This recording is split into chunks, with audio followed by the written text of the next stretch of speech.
Hello and welcome to this next session. My name is Marcin Brunsko, as some of you will know, and I'm joined here with an excellent panel to discuss. So what we will be talking about today is picking up a little bit on a conversation we had the day before about national guides. But what happens then when we take national and regional strategies for this digital transformation to the next level? So what comes after these more fragmented islands of consolidated experience? So with me today, I have Frans Jorna, who's not only the director for these matters in the city of Apeldoorn in the Netherlands, but also our treasured coordinator of the Council of Cities in OASC. And I might add, Frans, that we are extending, at least we have proposed this, to extend the title of the council to be the Council of Cities and Communities. Yes. I mean, biological extension. Very also good. Joining from Smart City Institute Japan and representing OASC Japan is Tak. Very good to have you back, also presenting last year. So I hope we can get an update on the ambitious endeavors that are happening in Japan. We just heard in the previous session from Mochizuki-san from NEC how the link between Japan and India is going on the urban data exchange. Jorge from the city of Ronda in Malaga, Spain. Very pleased to have you here to share your views. And then we will have Pieter Lenaerts and Buyle from Flanders, Belgium, obviously, but here a very strong regional focus. So I would like to invite you to take the stage. Perhaps you can just very briefly give a message to the audience in the order I mentioned before you dive into your presentation. So please let us hear your voice, Frans. Okay, well, good morning. I won't be using slides because I chose the most simple and most robust option. Basically, my message is this is a time where cities and their partners should step up to the plate and offer their joint powers to national governments to actually realize the climate agenda, realize the energy agenda, because the challenges for national governments are huge. And only by joining forces, we as cities can actually fight the corona pandemic. And that comes from one of the most powerful, I would say, collection of cities in the world that I know of, the Dutch cities. I'm aware that the previous, one of the previous key people in the city of Amsterdam in doing data innovation, Thomas Erkelens, is now with the health ministry since New Year, and really taking the learnings, as you say, Frans, from the local level to the government level, creating dashboards, creating your data sharing, putting teams together, doing all the things that actually the cities know how to do often much better than national government. So thank you for bringing the Dutch perspective. Tak, just a short voice from you. Okay, thank you, Martin, and hello, everyone. So today I'm excited to talk about the progress we've been making in Japan from last year. And last year, I announced that the Super City initiative will start, and actually it had started. So I can give you most updated information about what we are doing in Japan. Thank you very much. Fantastic. Jorge.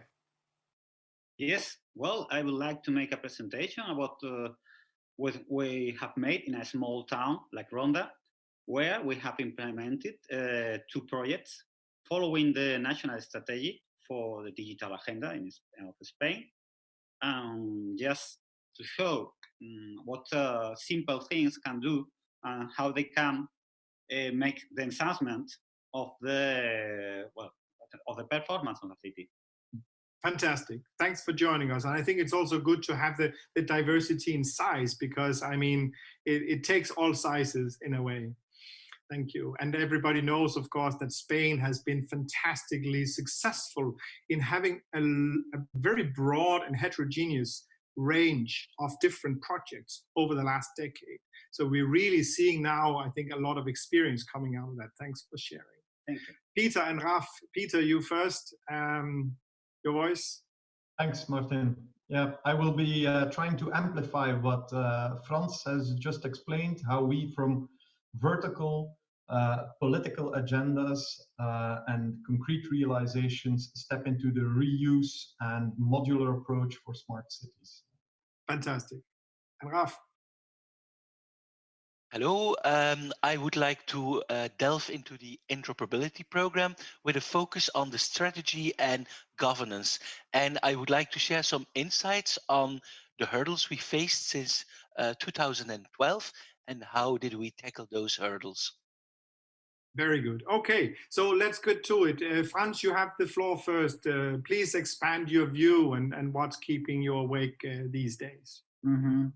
Wow, what keeps me awake is trying to seize the momentum of, on the one hand, starting up the vaccination campaign, managing national elections, which will take place in 2 months' time here in the Netherlands, and expand that base into a strong fundament for managing the energy transition, managing the climate transition, because this is what we see. This is what affects our cities. This is what has been affecting our cities. And the momentum that we now have in terms of the concertation on a national level of the energy of citizens, the energies of cities, the energy of companies, and a national government that has realized that only by cooperating on a regional level, with cities taking the leads, we can manage these huge transitions. There is a powerful chance. In the past 4 years, on the basis of a national policy agenda having been drafted by a national government, but with the input of academia, with the input of smaller sized, medium and large cities, we have been building a piloting strategy where at the end of the day 6 themes sort of emerged from that agenda: mobility, sustainability, the issue of procurement, an issue of how to actually share data, the energy transition, and last but not least, safety and security. Only from these 6 piloting agendas, you can actually learn what works and what works not. And what we found terribly interesting is that about 6 months ago, the medium-sized cities, which we call 100,000 plus cities, sort of realized that these medium-sized cities, maybe like Ronda, are the excellent base for trying to build on the next phase. So these have come together around these 6 themes and have recently been asked by the national government, Ministry of Infrastructure and Transport taking the lead, to build a bid from the cities on what the national government agenda the upcoming 4 years should look like. So what is the next phase?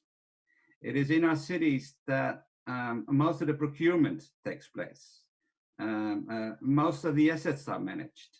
And it's a huge loss that we still have not come together to try and leverage that huge capital base for the good of our citizens.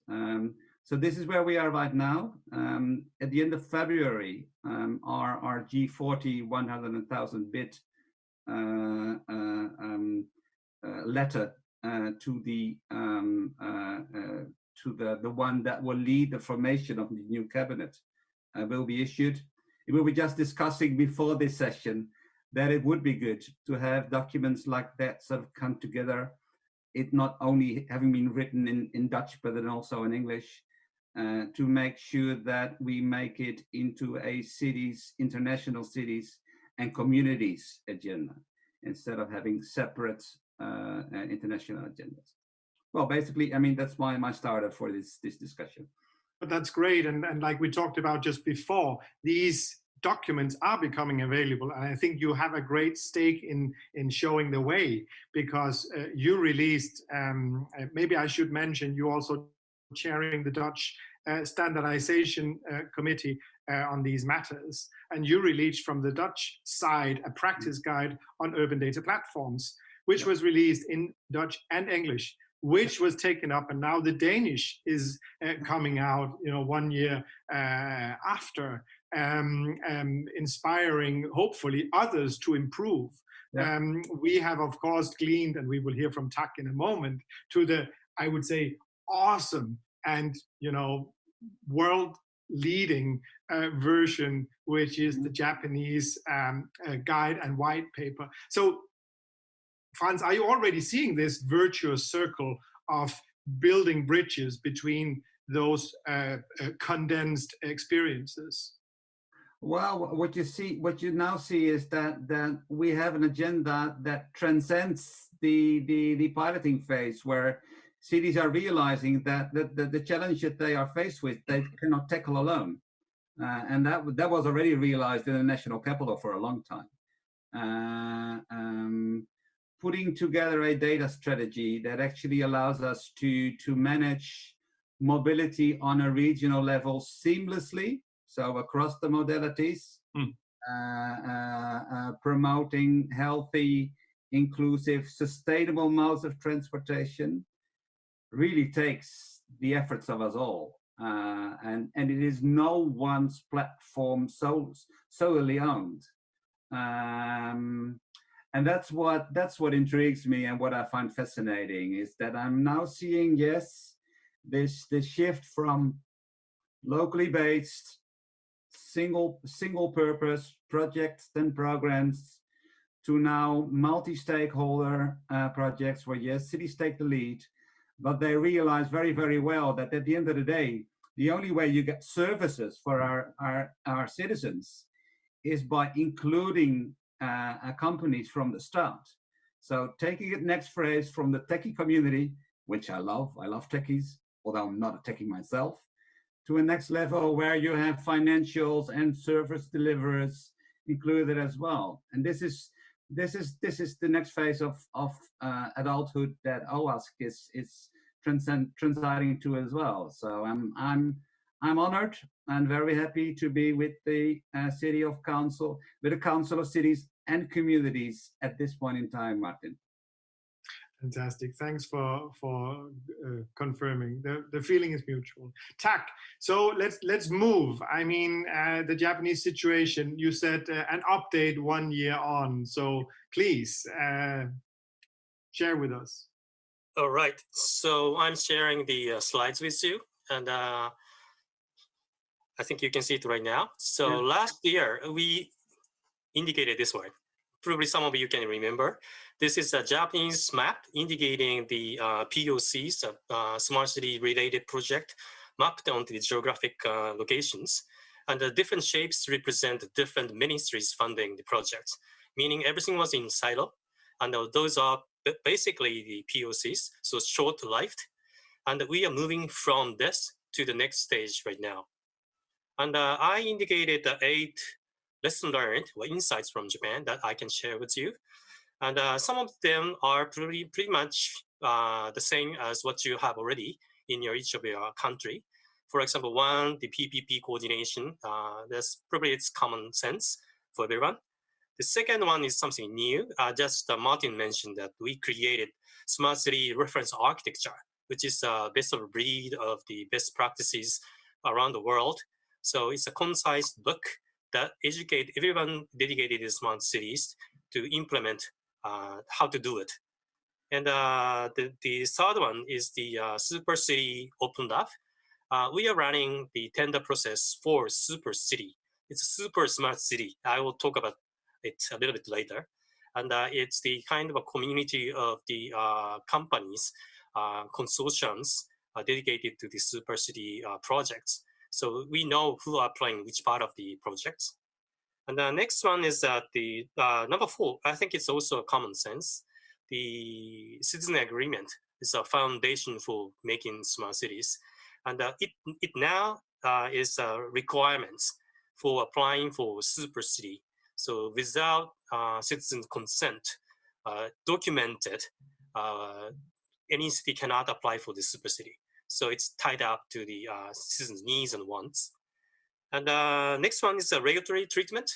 And in the old country in Japan, the past regime, regulatory or customary, tend to be just constraints for implementing smart cities. So once you are applied to and accepted by the government as a super city, you can leapfrog the existing laws and regulations. And one condition is that the needs must be based upon citizens' agreement. That's a new idea we incorporated into our smart city community. The number 6, I think it's a new one that I can bring into the table today, which is a notion called super city architect.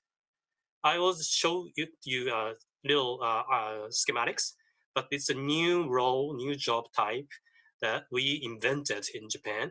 Probably we can be sharing this information with you later on, but this is a new one.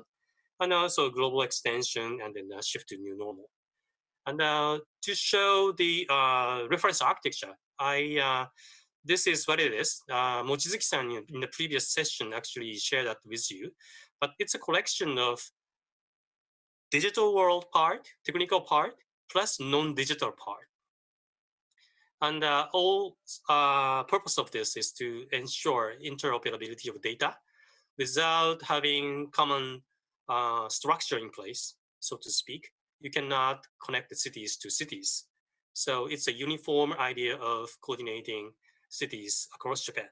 So in one sense, I think we are moving from chaos to coordination, right? So this is the kind of foundation. The English version is available, so anyone can read it. And we do have architecture for the entire Japan's innovation strategy, so-called Society 5.0. And the smart city reference architecture is a translation of national level holistic view to city-specific version. And again, this is consisted of city management and the digital part. And now it's in the application mode. The city OS has to follow this architectural design to get aided by the Japanese government without abiding by this standard, so to speak. City cannot be supported by the Japanese funding, government funding. So it's kind of forcing cities towards the same direction. And this is a chaos map of the players dedicated in the Super City Open Lab. And probably you can see familiar names like NEC, Hitachi, you name it. But we know that who can supply the solutions. And then we have 1,700 cities in Japan. They're the source of pains and needs and wants. These are the guys who supply the solutions. And the important part that I would like to highlight today is the idea of architect. You can see these schematics. On top, you can see citizens' needs supported by multiple disciplines, urban design, system engineering, data science, public policy, blah, blah, blah. And the tendency is that everyone falls into silo situation and not talking to each other, sometimes fighting to each other.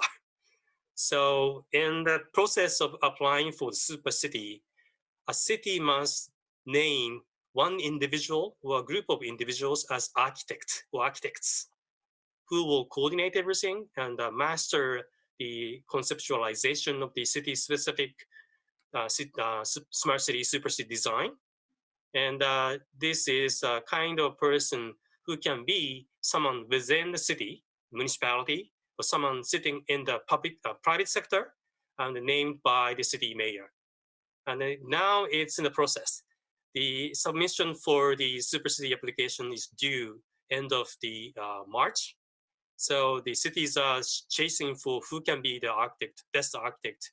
It's a hunting for the best talent. Hopefully I'm part of it. But this is a process, right? And it is interesting. I'm wondering if you have some similar ideas around the world.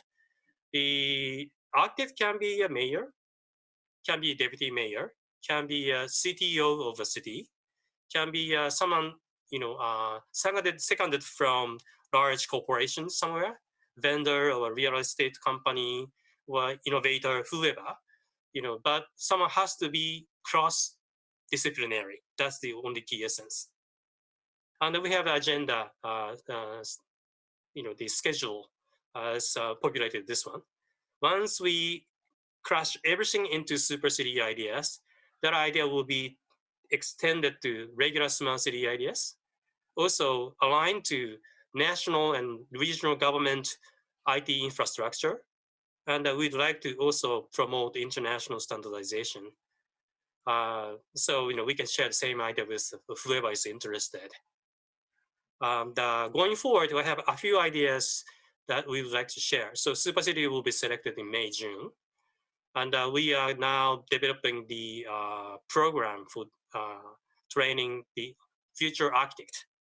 So the definitions, training program, textbooks, networks will be ready by this May, June timeframe. And the Smart City Institute is the body of running that program. And also we have to implement CityOS. And also we're preparing a new book dedicated to non-digital side. So digital side, we have laid out foundations. That's a matter of implementation. But when it comes to non-digital, it's too wishy-washy, a little bit too soft. So how can you crystallize the best practices in non-digital is the now key question. So practitioners from the different parts of Japan are now asked to come together to write about the chapters. So it's coming. And we have to change the laws and regulations and promote the international standardizations, and also extend the application of the smart city ideas to regions, more of the everyday living areas in light of the COVID-19. People are moving around across the administrative boundary. So how can you apply these smart city ideas across the boundary is a key question. That's I think pretty much about Japan. Thank you very much. Thank you so much, Tak. And again, it's so impressive because I think you have at least two things. You have the granularity where you pick up on many of the things we heard also from Frans. And then there's just, an implementation train, an investment, which already shows that this alignment of the different levels has already, I don't know if it's been completed, but it has kicked in this logic. So this is not just super cities, this is super interesting and very, very inspiring. And again, the fact that you share in English or you take the effort, I notice always to promote, right? So you have these linkages, which of course is so valuable, I think also for you, because you get feedback and you are inviting to co-create, even if it's about Japan. So I think this is incredibly inspiring. We can come back to some of the questions. Of course, this super city architect, okay, so that could turn out in many different directions. But I think, Frans, I'm guessing you're the super city architect in Apeldoorn, right? So we can have some reflection, Jorge, you from Ronda. But let's take it further and give the floor to Jorge. Please, if you could share some ideas with us. Yes, I would like to share the presentation. Just a minute. And I'm very happy to see the sun in your presence. We haven't seen it here in Denmark for months. And of course, the joke is we are the country with 16 months. Most of them are Novembers. So we are used to not seeing the sun.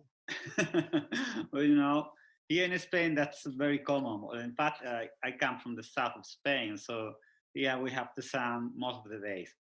Well, maybe you can full screen. I don't know if that's possible. We are seeing that way. Fantastic, please. Can you see it? Yes. Okay. Well, this is This is a picture of the city of Ronda.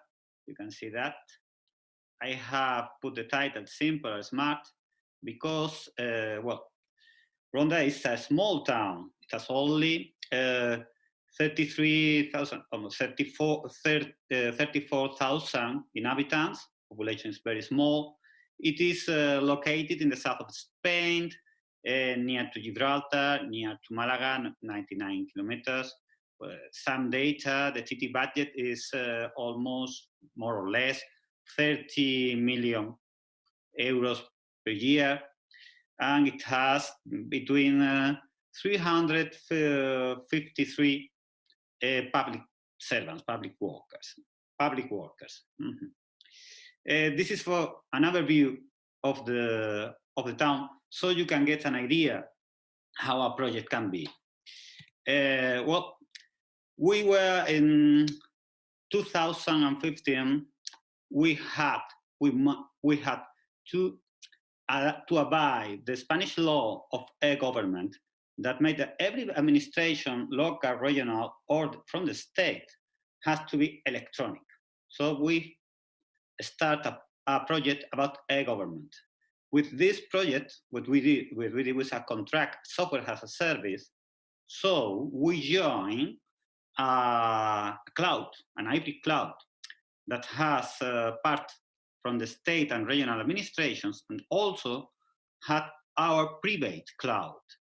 In this cloud, we didn't have to install anything. We didn't have to buy any server or to install any rack, just to connect to the cloud, and it gave us services like the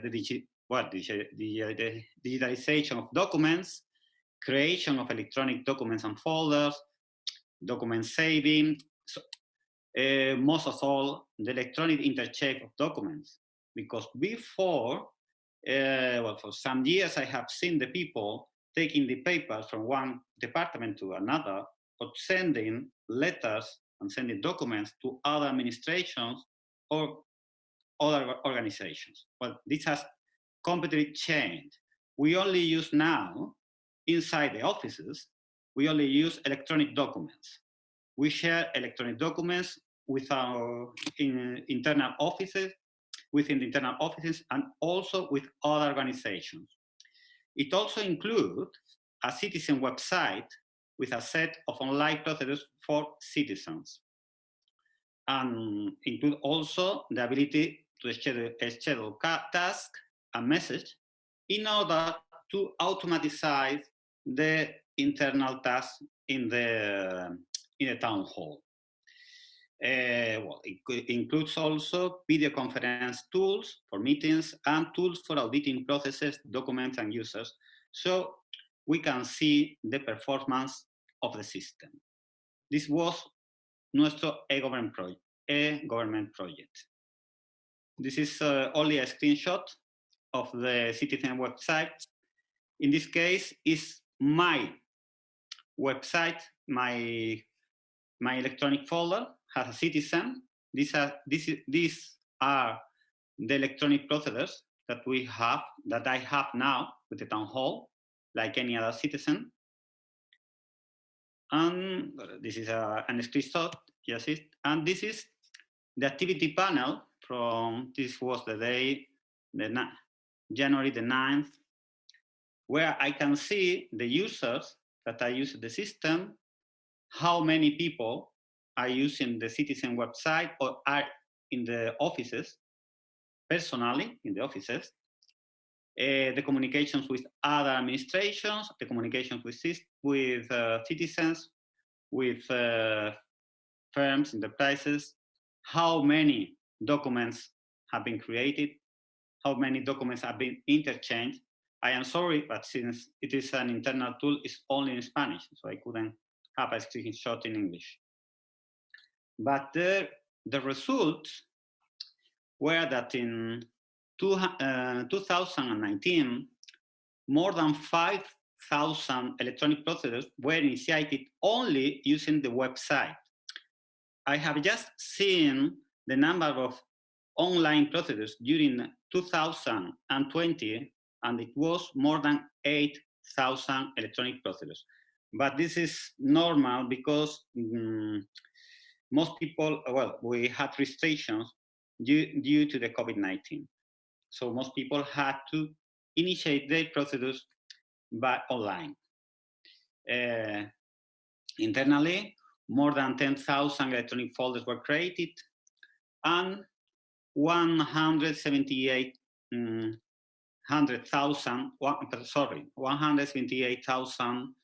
documents, more or less, were signed using electronic signature.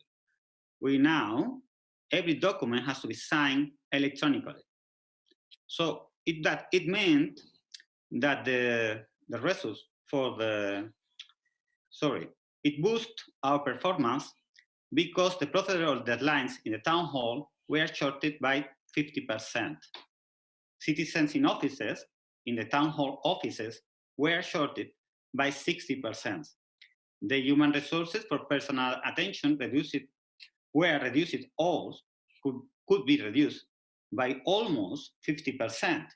And these people could be assigned to other tasks. And the use of paper and printers were shot, obviously, by more than 70%. It helped a lot because it reduced the mobility in the town, because most people didn't have to move, to go to the office to make the procedures, but it also reduced the use of paper in the town hall. This was our e-government project that was in line with the Spanish National Digital Agenda. Another project was the Smart City project in Ronda, but since it was called Smart Costa del Sol. In that case, since we are a very small town, what we did was to join an association of 13 municipalities. So we could participate in a project that more than 5 million euros budget. 80% was funded by the European Union. We share a one smart city platform. And well, in this case, most of the projects, because they were pilot projects, were focused on tourism. What we did was, well, the strategy was to prove pilot projects in the town. In the case of Ronda, we tested one watering system in a public park, 8 electric panels in the street lights, 1 parking, 1 building where we monitor manage the energy consumption, and 2 areas with people flow control. This is one screen of the streetlights pilot project. Here we can see that we could monitor and act with the electric panel and see the consumption, the energy consumption of the circuits, of any circuit. This is a screenshot of the watering system in one public park where we had a weather station, so we can see the parameters, the temperature, the humidity, the wind, the parameters, the UV radiation, solar radiation. And we also had soil sensors that gave us parameters about the soil. So we could program the watering cycles by the parameters that we have. If we have, the humidity of the soil was too low, we should water it. This is it. Jorge, I think we need to wrap up. You have a minute again, okay? Okay, I will try to be fast. Yes, that's only a screenshot of the building energy consumption project. We can see here the energy power of one building, in this case, a library, a public library. And this is the number of people that is going into and coming out on one of the areas of flow control. In this case, this area in case, is here, in this part of the bridge, where we know that a lot of people stop just to see the canyon. And it was a way to control how many people we had in the city.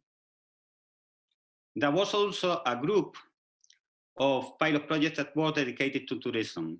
But I am going just to tell them this, well, a learning platform that is not related with tourism. Beacons that are placed, 38 beacons that are placed all around the city. So with the tourist app, a tourist can have information in his mobile, a social Wi-Fi, which are 10 hotspots where the people can connect to internet, and we get information about the social network profile. So we can know who they are, their gender, the age, and where they are from. It is more or less the same. The big data analysis, we take data from the mobile carrier called telecommunications, so we can know what are the precedents of the people. Those are focused in tourism. Those are the screenshots. I am going to pass it quick because I don't have many time. And next steps, well, we are going to enlarge in this project the water system to other public parks. We are going to enlarge the energy consumption monitoring system to the sport and local police facilities. And we are going to start with a new system for monitoring the street lights based on in point-to-point. So we got data not from the electric panels, but also from the street lamps, more or less. This is everything. Sorry if it was a bit long. No, it's fine. It's fine. It's really encouraging to see, and I think we can see this very practical learning on the ground that we see from my view all over Spain, but so concretely unfolding here. And I think also what you exemplify is how much can be done if you have on one side the resource, so the European funding to close a gap perhaps on the local funding, but then also a frame within your network of peers, other municipalities in Spain, and working with the government. The key is to group. That's the To group the municipalities. Okay, let's come back to this because there are many things we can talk about. Then what is the role of UNE and the ministries and so on. Let's come back to this. Thank you. If you could unshare your screen, we move on to Pieter and another, might I say, regional perspective. So perhaps you can just, for all our viewers, Pieter, just situate your region in your country, in your continent, and in the world. Of course, from my side, I mean, we have been following the Flemish work of Vloka and so on passionately, because also, like the colleagues here, you share, and that's really, really helpful. Please. Thanks. Thank you, Martin. Thanks for the introduction. Thanks for having us. I'm really honored to get the attention and the compliments that you so nicely passed on. I really feel very connected with the previous speakers. As Frans and Jorge were explaining, there are vertical challenges that our countries, regions, and cities need to tackle. And that's the entry point where we start working and start collaborating with different cities and municipalities in our region in Flanders. So Belgium is the country, Flanders is a region, and in Flanders there are about 6 million people over about 13 cities, which we call our center cities. So we're collaborating with cities and municipalities in Flanders to create a Flemish open city architecture. We are trying to translate open reference frameworks and architectures to practical and evolving smart city guides. So we are trying to help our individual cities and municipalities who have limited capacity to help them understand the work that is being done in the whole world and the challenges that they have individually. We want the knowledge that they that they learn and the lessons that they learn to be shared and to maximize reuse of all the knowledge in Flanders around open city architectures. First of all, this is a talk about strategy. So I'm reusing the framework of the slides I've used yesterday. So who saw my slides yesterday, some of them will come again. Now we'll go very quickly over those. Here, I'm going to go more into the strategic area. Why are we standardizing smart city components? We want to have a more active market around smart cities, and a market always starts with a demand side. The demand side are our cities and municipalities in Flanders, in the region. They need reusable and modular components. They need to combine solutions across suppliers. Solutions from suppliers should not only collaborate with each other. No, it's the components within these solutions which should be open and reusable and interconnectable with other solutions. And that will result in cities and municipalities who have freedom to compose their solution architectures and reuse those architectures from each other. So on the demand side, we definitely have economies of scale. On the supply side, we want suppliers to produce standard components. Imagine that car brands, car manufacturers still design their own nuts and bolts. You don't want that. You want your car delivered, batteries included, with standard batteries that you can interchange with any brand that you choose. We want the same for smart city components. And that's good for the supply side as well. That is good for the supply side as well if you are a software supplier. Remember, you may have a full stack solution, but if you collaborate with other suppliers, your smaller modules will reduce initial investment for market entry. You will be able to integrate with solutions from other suppliers, and your customers will be able to innovate faster using your solutions, and that will be good for you.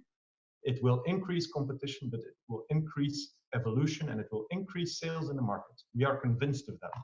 And how we can agree on these common standards that will result in a more active smart city market, that is through a co-creative process where we bring together cities, municipalities, and supra-local governments together with the academic sector, together with the software suppliers, and we think about the issues that we have, and we bring lessons together, and we bundle that knowledge in a knowledge hub through co-creative tracks, which are domain focused, such as water in the city, like Jorge just mentioned, like Frans mentioned.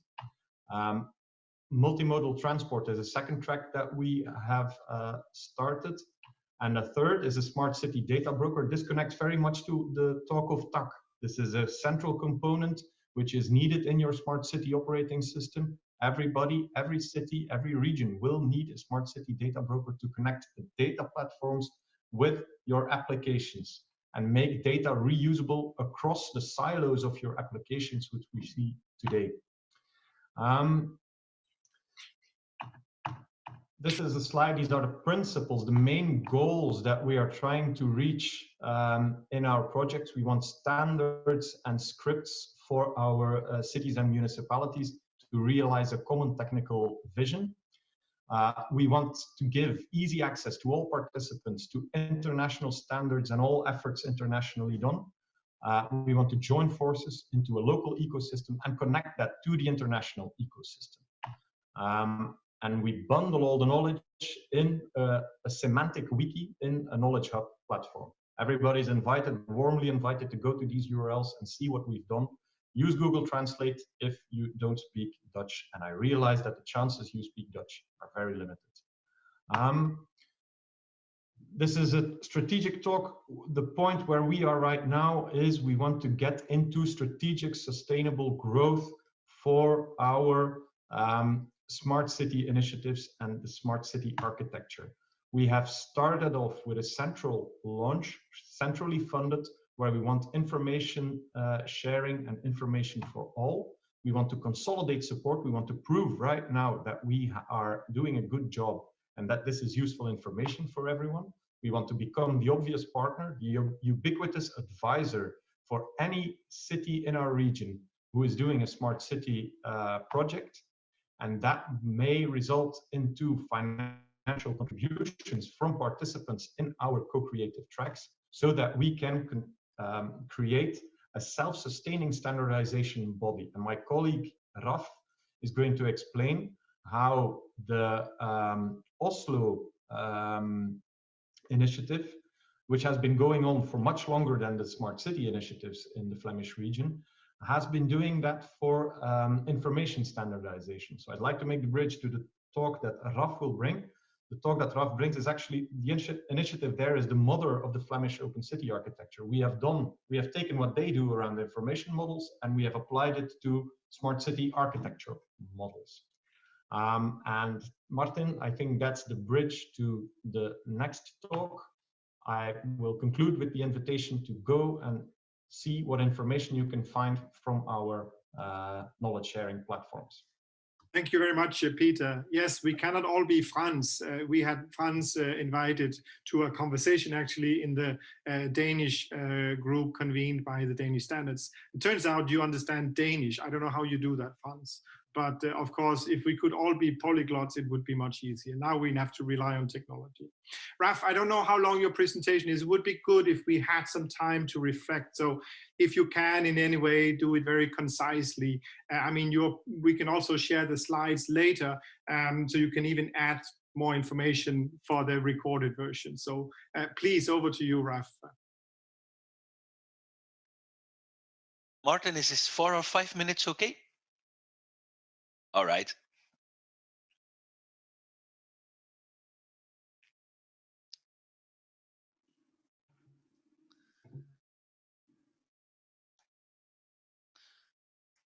Are you able to see my slides? Yes, okay. Perfect. Yes. Great. So thank you, Martin, for the kind introduction. As Pieter already mentioned, in the region of Flanders, we have an interoperability strategy, which is based on reuse first. So reuse of international best practices vocabularies. The Open Standards for Linked Organization interoperability program, which kicked off in 2012, focuses on data standardization and also the technical standardization of APIs. It's an open network where we collaborate in working groups, starting from business cases. So it's not a technical network. It's business driven, mapping it to international best practices, and then aligning on international standards. So at this moment, we are managing a knowledge graph in Flanders, which connects all data across the different domains. So across air and water, mobility, the different policy domains. And it also connects vertically to the international initiatives. So all our standards are published human and machine readable on data.flanders.be. And we have minted about 4,000 definitions. We have 400 authors working in 40 domains within one governance framework. As I mentioned, we kicked off in 2012. So in 2012, and I will mention the hurdles and how we tackled them in the next slide. But 2012, those were the innovators. So academia, government, and private sector, but most initiatives from private sector were ICT service suppliers from government. So they're focusing on a lot of core information. Then we had in the early market still the early adopters, where it broadened to other business applications, but we've seen a chasm. So a chasm where we see that there were hurdles to get adoption of the standards and raise new initiatives within the domain of smart cities. And we bridged the chasm, I think, in 2018, starting up initiatives on, for instance, mobility as a service, so multimodal traveling, and also smart tourism, air and water. So we've seen we bridged the chasm. And what were the hurdles to jump to the more mainstream market? So in 2012, we kicked off our interoperability program, back then as a grassroots initiative hosted by a non-profit organization, the Flemish ICT organization, where it was a crowdfunded initiative from local governments, so the cities, ICT service suppliers, and academia. And we managed to prove together that it was able to reach consensus on models and best practices and publish specifications. But there was no real adoption in public tenders. And what was lacking was a formal governance. So in 2015, the program was moved to the regional level, and then we developed a formalized governance, so a process where is described based on the principles of open stands, how to collaborate. So it's documented step by step on how the collaboration works, which checks how the governance works, and it has also connected to the interoperability program and the governance body in Flanders, empowered by a decree, a law. Then also we have formalized the method. So we've built open source components to formalize the method, how we collaborate and how we document and how we publish machine readable information. So we've seen that the formal governance top down, but also the formalized bottom up process and methods, they were crucial for adoption. And then we started to see adoption in tenders and adoption in the private sector. In 2018, we started focusing on compliant tools and test beds because it was not always clear for the private sector. So I mentioned the ICT suppliers, but they are still working for the government. But when you are in the context of mobility as a service, then it's the private sectors, often use cases where government is not involved. There we've seen that compliant tools for transparency were crucial. And this was really crucial to bridge the gap from the early markets to the more mainstream market of standardization within the region of Flanders. So what were the insights to conclude? We've seen that both the bottom-up of reaching consensus and the top-down approach, so the formalized governance, were vital to raise interoperability on different levels. We've seen that it was also crucial when you publish documents to raise interoperability and to implement standards, that it's important that you have an end-to-end methodology which starts from the top, the strategy, and which you can follow by links towards the implementation on the level, for instance, of an API, a programmable interface. And then also to conclude, we've seen that specification and guidelines must be aligned to the different types of stakeholders. So we have documentation, trainings, and working groups for technical people, for business people, and for policy people, which allow us to facilitate a more leveled discussion on the scale of our region. Thank you very much, Raf, for this quick overview. And again, it's amazing how much has come together.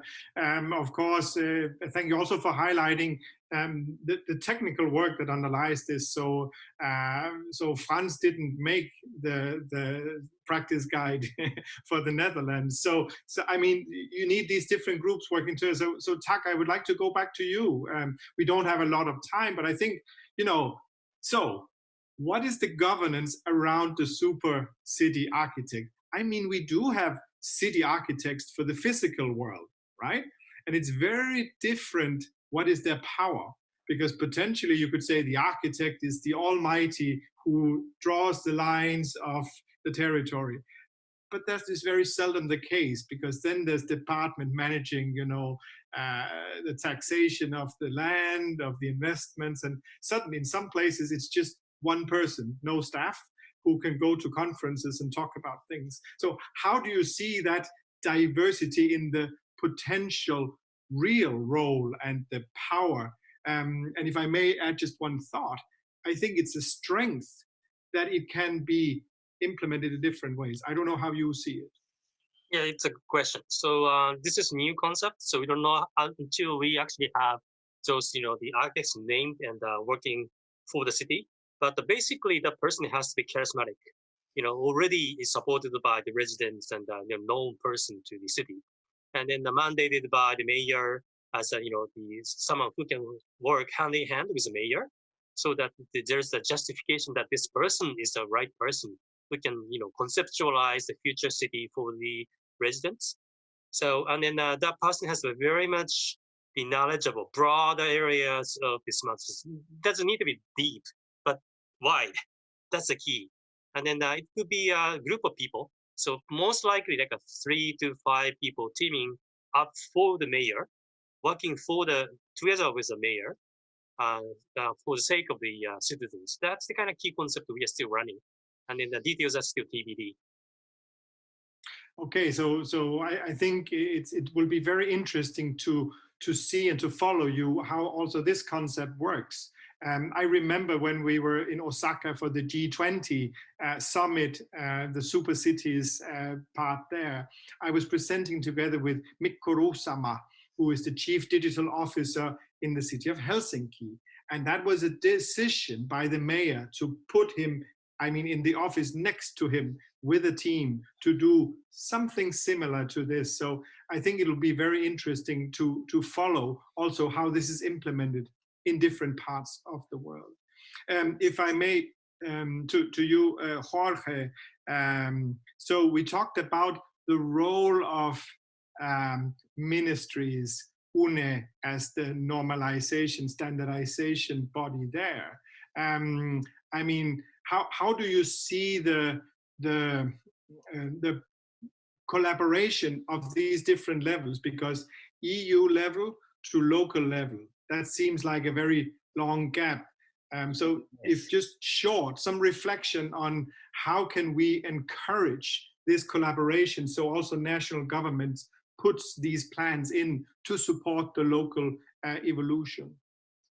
Well, as I can see it, with the national government, they apply the UE funds to projects, and the municipalities apply for these projects. Most of them, this is a public tender for municipalities, so not every municipality get these funds. That depends on the project that they present.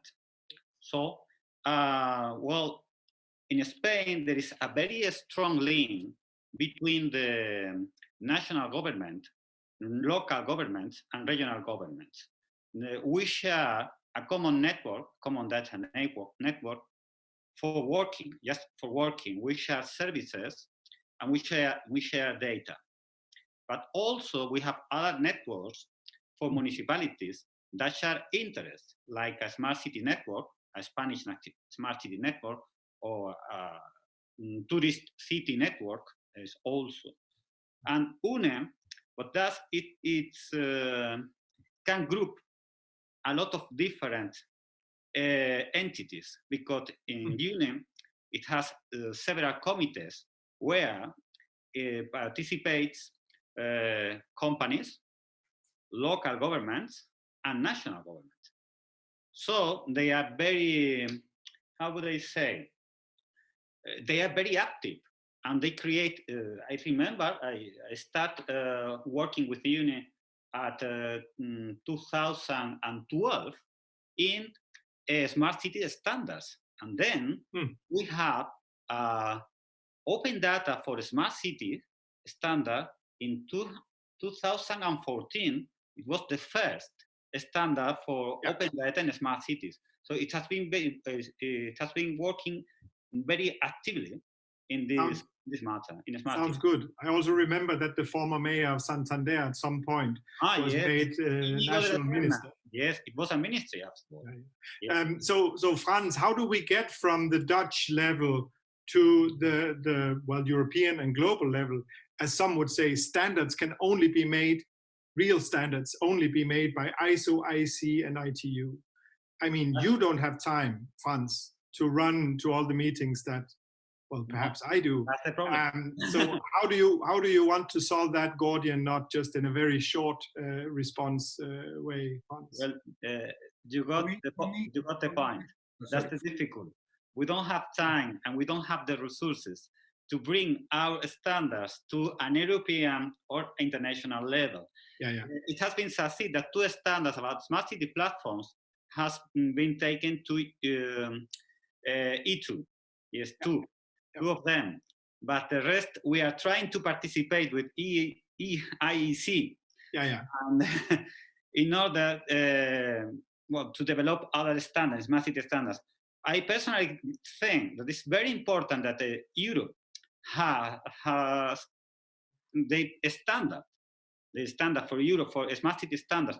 But it's been difficult. As you said, we don't have time, we don't have resources. Now it's been easier because all the meetings are online. But when you have to travel, in a way. possible. Excuse me, Jorge, I would like to hear Frans as well, because of course European standards, I would say, just bluntly, are not standards.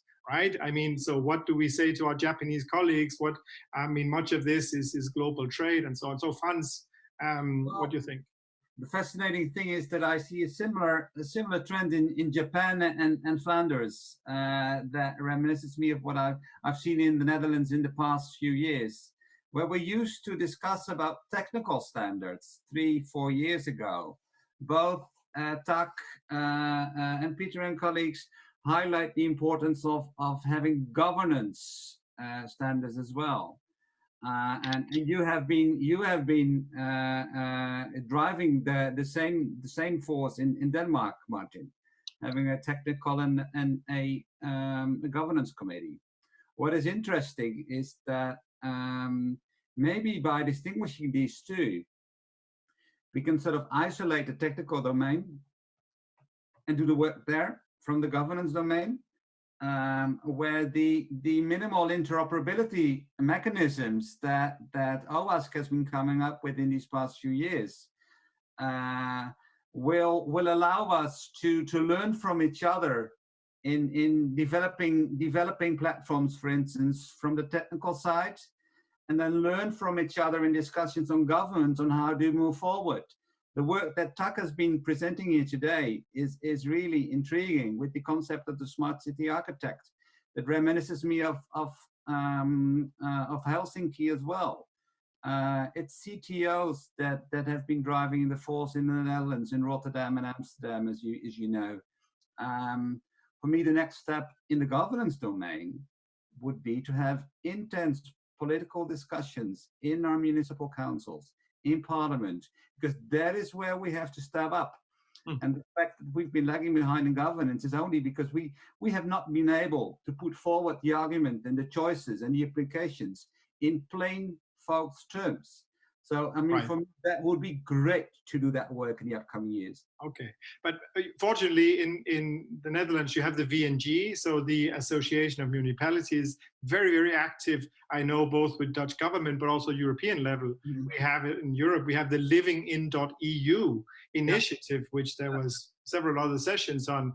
I'm not sure we are yet on par with the impetus of the Japanese movement, but very, very similar. Tak, may I ask you to share one last short reflection, and then if you allow, I would like to finish off the session, if that's okay. Yeah, thank you very much. So I'm happy to see that everyone is interested in the architect concept. So going forward, we'd like to share the progress on that domain, and then compare and then co-develop the concept together. Thank you very much. Thank you a lot, and apologies, Pieter and Raf. I think if we share the contact details, we can continue the exchange for sure. This is the purpose of the C/C concept and the network. So thanks for being here, and I would like to hand it back to the tech team and Davor to take us over to the next very, very, very connected theme, which is interconnected marketplaces, where we will hear from around the world, including the Middle East. So thank you.